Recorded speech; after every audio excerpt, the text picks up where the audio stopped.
Hey, there we go. So I want to welcome everybody to the farm today. My name's Cody, and yeah, we're starting out here a little bit differently today for a couple of reasons, I guess. First of all, and this one is just fun for me watching behind the scenes on the analytics.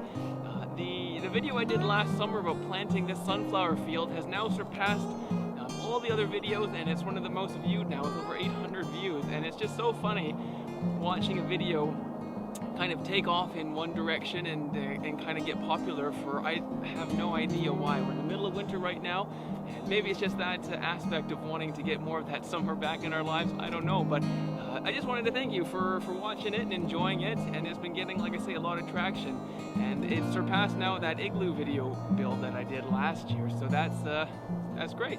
So really thank you and appreciate all of that support. Today, obviously, I'm not going to be working out here. It's still a little bit cold and on the frozen side, and the sunflowers, they're spent, right? So there's not much left to do out here, especially once the snow cover goes down. In a few short months, though, we'll be back out here tilling everything up and getting ready for this year's sunflower field, so I can't wait to get onto that. Today, however, is going to be another inside day, and I thought I would just come out here to explain a little bit. So right here I've got elderberries. Now these are fantastic for anything to do with boosting our immune system. And my daughter came home from daycare yesterday, and she mentioned that one of her friends was really sick in class. So of course my wife and I got a little bit nervous anytime. If you have a toddler, you know what this is about, where there's a little illness or bug going around their peer groups. It's just a little concerning knowing that it's only a matter of time now before we get sick. So what I wanted to do today was take some time and turn these elderberries into elderberry syrup, which is going to help boost all of our immune system. So that's what we're doing today, is elderberry syrup. And I just wanted to bring you guys along that journey and show you just how easy it is to do. So, but yeah, isn't this field just beautiful? Also, I can't wait to get back out here in the summer too, but I gotta focus one thing at a time. Let's go back inside and get these prepped into elderberry syrup. First, we'll be adding our 4 cups of water. There we go. That's what we're going to put the berries in to boil. Now, 4 cups of water to 1 cup of the elderberries here. Let's see where that line is. Yeah, we'll get that. I don't know if it'll focus or not. Maybe not. Oh well.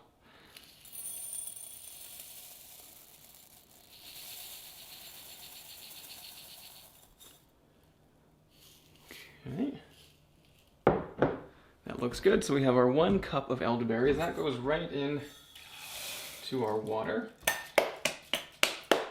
So next thing I want to do is add a couple of cinnamon sticks. So what we learned about when we made our fire cider, which is actually right here, and probably next week, I don't know, it should be ready to go. So what we learned about the fire cider is cinnamon is a great expectorant and a good circulatory booster as well.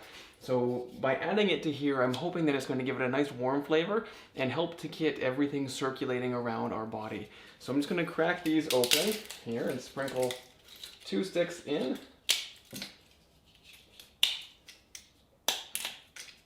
There we go.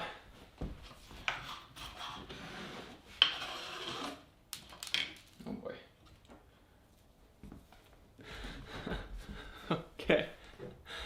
Next I have a handful of cloves here. So cloves I hope is going to serve the same purpose that I'm hoping it's going to do from the fire cider. It's just to help it help increase the circulatory abilities, help our blood keep flowing everywhere. It also has that nice warming feeling as well. So when you are struggling with the cold and you want to boost yourself, there's nothing better than a nice warming feeling. So we're going to add these cloves to our decoction, like so.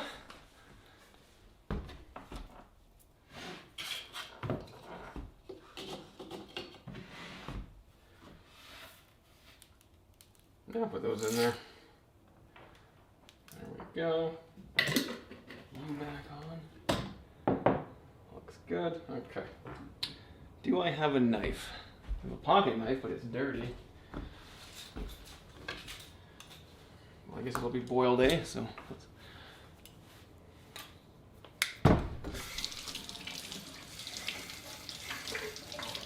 And ginger is another addition that's going to add a lot of flavor to this syrup, as well as add a few extra additional benefits. So when we get a decoction out of our ginger here, It has an anti-inflammatory properties, which is great when we are fighting an illness, just to help keep everything in line. It can also help with any of our stomach type ailments, you know, bloating, gas, indigestion, those sorts of things, which is a really good addition. And it just helps with your overall mood. So dealing with, you know, down days, especially when we're feeling sick, you know, it's easy to kind of feel depressed or sad, and ginger does help to boost your mood. So we'll get this peeled here. Now it's organic ginger that I'm using, so I'm not overly concerned if the peel ends up in there. We're going to be straining it all anyway. Just going to get some of the skin off as best as I can. And I find by using a knife like this, I don't know if it's picking up on the camera or not, but just scrape the skin off, so much easier. You save so much more of the meat by not peeling it, just giving it a good scraping. And it works quite well too. Okay, so now that the ginger is nice and peeled, isn't that beautiful? Smell is just fantastic. I'm just going to cut it up into little bits here, just so that the boiling process works a little bit more thoroughly and quickly. Like I say, we're only going to be, I guess, simmering for about 45 minutes. That's going to help break down all the cell walls and everything that we've added to help release the active compounds within all of our herbs here, as well as break down the toxin that's found in the elderberries there. But the smaller the pieces that you boil, the quicker that process will work, if that makes sense. Okay, so ginger in, isn't that beautiful? Now, the last ingredient here is our honey. You don't want to add the honey until the very end. We have our raw, unfiltered, unpasteurized, natural honey here, and all of the active compounds in there that would be killed during a, what do you call it, like a pasteurization or a sterilization process. They're still intact and alive in there, so you want to make sure that you don't boil this. Add this in at the very last, once the decoction has a chance to cool down, just so that you make sure that all the active elements within the honey here are still good in your syrup. So we'll wait till add this to the very end.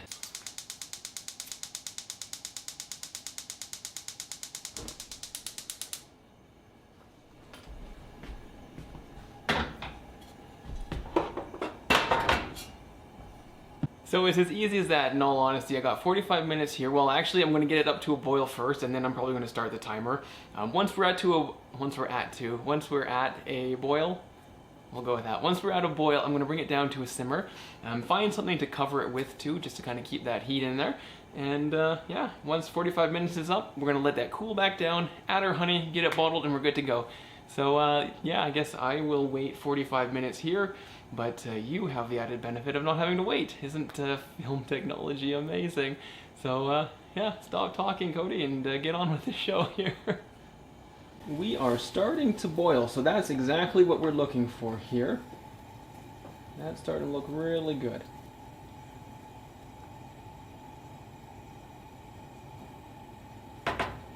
So now I'm going to reduce the heat. I just want this to be simmering, so we'll go down to medium heat. And then I'm going to get that covered, like I say, and let that sit for 45 minutes, at which time, well, I'll be checking it probably every 5-10 minutes just to make sure that everything's not burning and all those sorts of things. But yeah, after 45 minutes, I'm going to get all this drained and we'll move on to the next step. Here we go. We have been 45 minutes now. Everything is coming along really good. So we boiled off, I would say, close to half the liquid, so that should leave us with roughly 2 cups of our elderberry juice here, and that's pretty much right where I want it. I don't know if you can see there or not. The color is just fantastic, and that's what we're after. Tastes pretty bitter, but that's why we added the honey, also to thicken it up. But anyway, I'm gonna get this strained off here right now.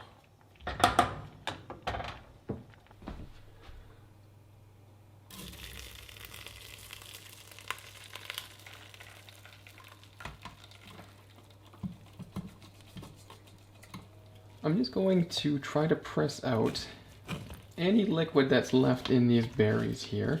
Ideally, I have a press of some sort, but in a pinch, this works just as well. So just gently going to massage and press and cajole and scrape these berries and everything into this mesh strainer. And then we'll get that last little bit of liquid out there. So it seems like we're pretty much there. Not much else is coming out.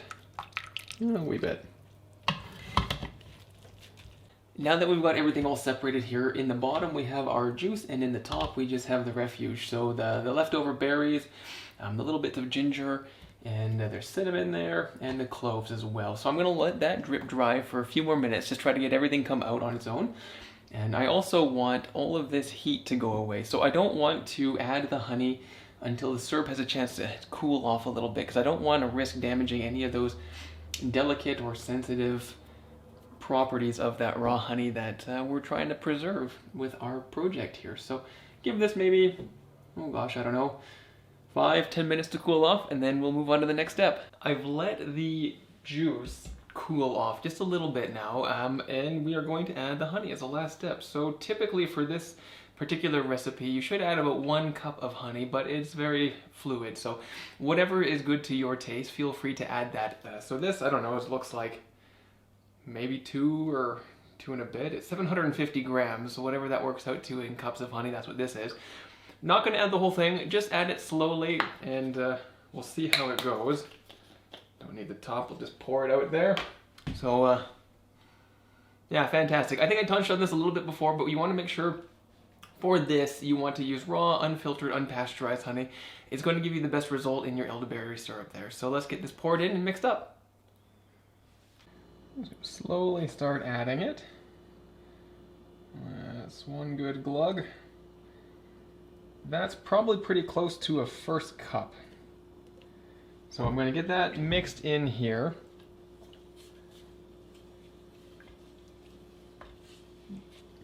I'm also not sure if I mentioned or not, but after the boil, what I was looking for was to reduce the liquid content by about half. So if you remember, we started off with 4 cups of liquid, and what I'm looking for is roughly 2 cups of juice at the end of that. So we got pretty close to that. There is a little bit more, but we had already done our 45 minutes and everything was looking pretty good. So I went ahead and stopped that. Okay, once this honey gets incorporated in there, I'm going to give it a taste test. Isn't that a beautiful color? The smell is fantastic, and the taste with the honey, it's really coming along nicely. Oh, it's always so hard to film in the kitchen. I just don't quite fit. But there we go. So we have everything mixed up here. Everything is fantastic. The ratio is perfect, right where I like it. So you, like I said, you just keep adding honey until it's at the point where it's palatable to you. And in this case, we used around a cup and a half, and it tastes really fantastic. So that's really, really fantastic. I need to come up with a new word, but that's okay. Last thing to do is get it into a jar here. Once we have it in the jar, this elderberry syrup will last for about 2 months in your fridge. So quite a good shelf life there. And yeah, basically, I mean, the reason why I wanted to make this today, because I think there might be a little bug running through my daughter's daycare, so we want to get a head start on that.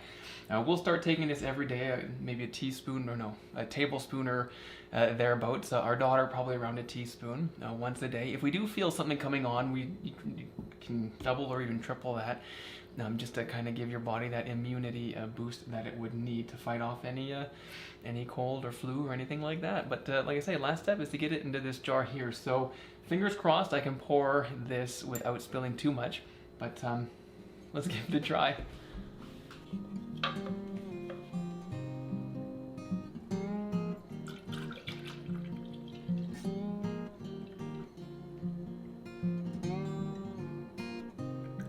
There we go. That was such a fun project today, and it worked out really, really well. Full disclosure, I was super nervous when I was tasting the decoction. And so that was when the berries and everything were boiling. It tasted so bitter, and it tasted so much like clove. I was worried that it was just going to be ruined, but I liked the taste of cloves, but my family not so much. But it came full circle. Once we got it kind of cooled off and added the honey, it tasted fantastic. So crisis averted, I guess. But it's super easy project, you know. It's just a really fun thing to do too, you know. Easy to do. The taste is fantastic. What I like about it too is, now I'm just gonna drink right from the jar, so this is just for my family. So if I was making it for other people, I wouldn't do this. But as a taste test,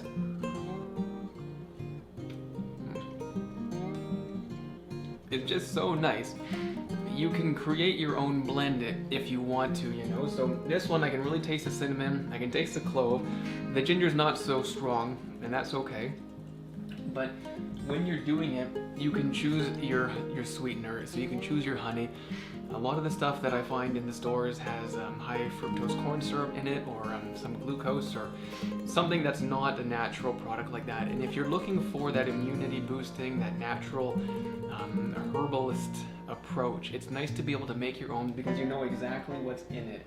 And that's really kind of a big point, or a big part of why I like to do these sorts of things, because I know what's in it, I know it's safe for my family, and I know that they're getting the best possible, not just what's cheap for some company to produce. So all in all, I would give this project a 10 out of 10. It was so much fun. I'd highly encourage you to give it a try. Definitely worth your while for sure, but yeah, taste wise, perfect. Behind me here, I don't know, right there I guess you can see the fire cider, so that's probably next week. Don't hold me to that, but hopefully soon we get that going too, and I can't wait to try that. But I'm gonna leave it there. So again, I want to thank you so much for watching. I hope you had a good time in today's video, and there's been a lot more new subscribers, and I just want to say welcome. I hope you enjoy your time here with us, and yeah, feel free to leave a comment. That always is nice to engage with you that way. But whatever it is that you get up to for the rest of the day there, I hope you have a great time. So take care, and until next time, guys, we'll see you later. Bye now.